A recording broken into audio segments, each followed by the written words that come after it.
هذه الإنسانة عندها بحث الصوت، يعني الإحبال الصوتية ضامنة خلاص.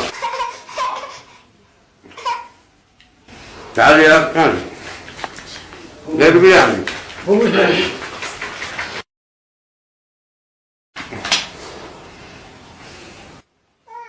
الله. سوي هذا نحن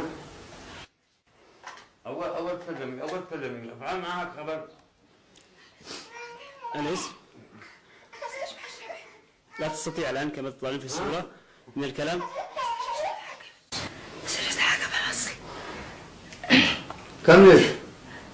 5 أيوة ما ارفعي صوتك. 5 ها؟ 5 ما ارفعي صوتك. ما استش 5 ما زوجك من أنت؟ ها؟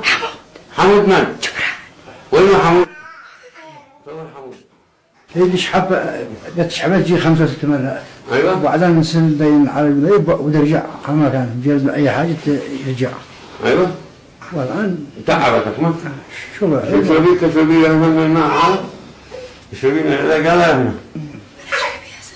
4 بنات. خلاص يعني اعمل معها بعد ساعة صوتها بلبل.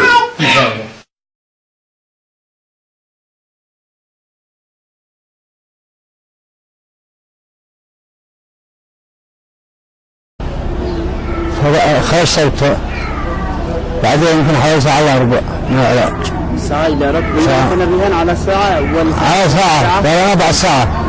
والصوت يعود كما عليه من قبل. من ساعة إلى ربع والصوت بدأ يتحسن. الحمد لله خلاص. يمكن نعود إلى الأم وهي تتكلم معنا. فوزي. نعم. فوزي أحمد عبد الله حواتي. من أين محافظة؟ من الكل. صنعاء. كيف كان حالتك قبل العلاج؟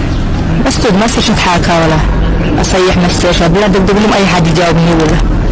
ما قلنا احنا الحمد لله تحسنت. الحمد لله. ما هي شعورك وأنت بعد العلاج؟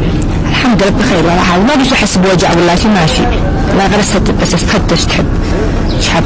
وكما تتابعون الآن في الصورة لقطات تعاد وتستعاد كيف كانت قبل العلاج وكيف هي الآن تتحدث معنا بكل وجود وكل شفافية. الحمد لله بخير.